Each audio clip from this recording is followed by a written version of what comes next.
Reggie, what is this place? I don't know.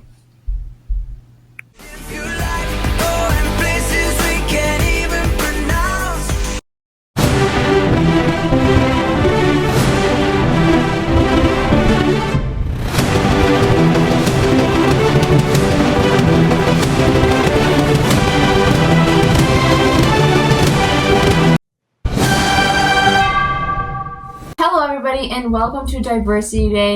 We're so excited that you joined us today for our first episode.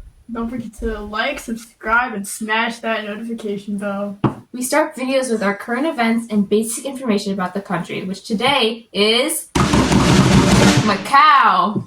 In Macau, there's an international fireworks display that is in September. This event helps the local economy with participation from 10 different countries.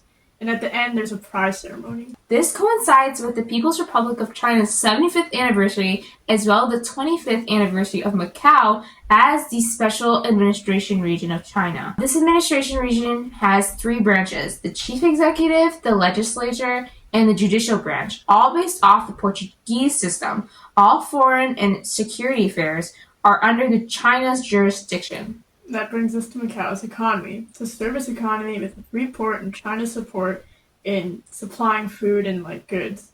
Their focus is on tourism and gambling, hence the many casinos you will see around Macau. The Macau Grand Prix is a big sport that they invest a lot of money in. Most of the population is a mix of Cantonese, Portuguese, and other East Asian and Western European ethnicities.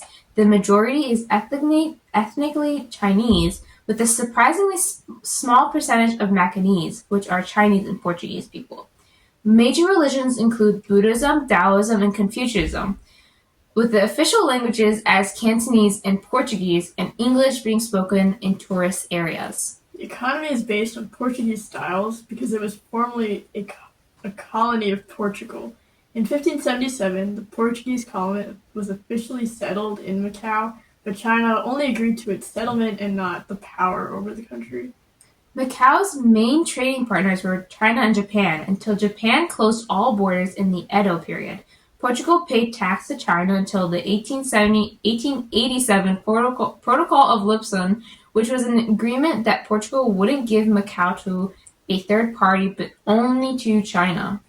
As China began its communist regime, the Protocol of Lisbon was invalid. Because of pro-communist riots in Macau, a new agreement on the terms of stopping refugees and demonstrations was created. Portugal wanted to return Macau, offering it in 1966 and 1974, but China was too focused on getting Hong Kong. Diplomatic relations ended between the two countries in 1979. The first governor of Macau went to China from 1985 to 1987 to negotiate Macau's sovereignty. December 20, 1999, Macau was established as the Special Administration Region of China. Now that you know about basic information, current events, history, and government about Macau, let's move on to their cultural foods.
Okay, so now that we've moved on from history and you've learned a little bit about the Macau people and how Portuguese and Macau people are called Macanese people, we will move on to the cultural aspect, specifically their food. This here is Pastel de natas. And it's a custard tart dish that we will be trying. Now, this is not the national dish. The national dish is called minchi, and the minchi dish is basically a fried egg on top of fried onions, and it has beef and lots of spices to it.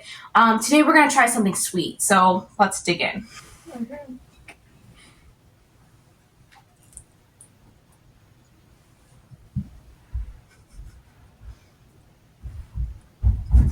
Yeah. Good? Yeah. Yeah, the crust isn't supposed to be very sweet. The inside's supposed to, be the very sweet part. It's a good balance. Yeah. I like it. The custard, good texture. Mm-hmm. Yeah. Perfect amount of sweetness. A flaky crust, yeah. Oftentimes, when tourists eat this dish, the owner will flame torch the top part and broil it a little bit so that it has a crunchy top to it. And this is a really big dish that tourists go to Macau for. This is known for Macau. People go here and eat this dish. Yeah. Entertainment. Okay, now that we've covered some cultural foods in Macau, we're going to move on to entertainment. There are many movies that Macanese people have made, including Look for a Star, The Eight Immortals Restaurant, The Untold Story. But today we're going to watch a film about a Hong Kong refugee who flees to Macau and becomes a part of the casino tycoon in Macau. The movie is called Casino Tycoon, and it stars Andy Lau, who is from Hong Kong, but he plays in many different movies. The film is set in Macau during World War II and is based on 3 Hong Kong magnates who made their fortune in Macau. They are Stanley Ho, Henry Fok, and Yip Han.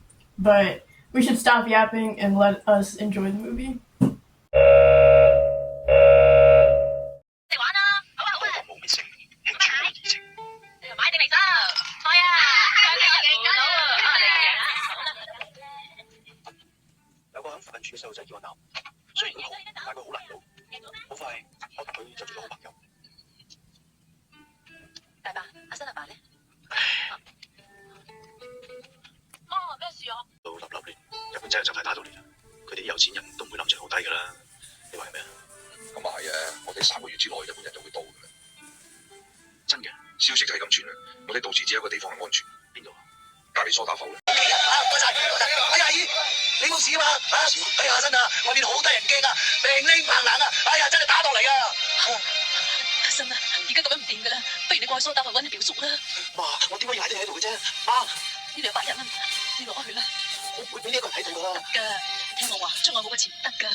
如果呢度有炸彈，即係話你屋企都有炸彈。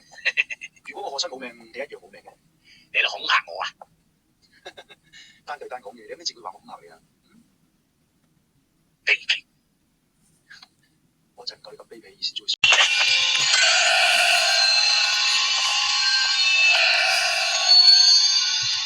殺我啊！有得佢，殺？點解唔殺佢？你出唔得翻屋企想攞佢命？佢而家已經癲咗，以後冇人可以殺佢。由今日開始，佢肚餓嘅你俾飯佢食，佢凍嘅你俾衫佢着，佢病嘅要揾醫生睇。你一定要長命百歲，我要你獻世俾人睇啊！走。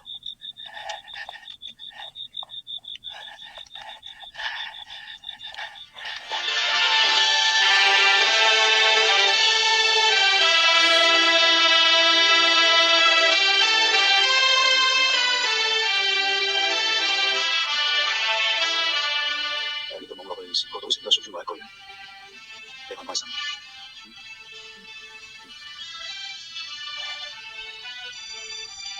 你諗緊咩？我諗緊一個嘢。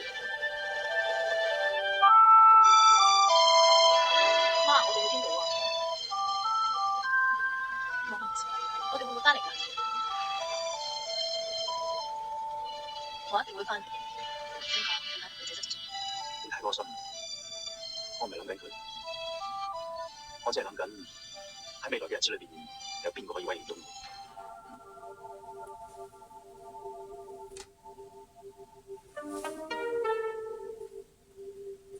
Okay, everybody, now that you've watched the clips, we're going to summarize what happened. So, Chin in his childhood was very wealthy, his family was very well off, and he made friends with his lifelong friend Nan. And his father did make some bad choices and was tricked into buying bad stock and went bankrupt and killed himself after doing that. And his mom still took care of him and was very loving as a single mom. Fast forward to his college years, he's sitting with his priest/teacher at school, and because the Portuguese spread Catholicism in their colonies, this is a Catholic school, he's raised up in this Christian faith.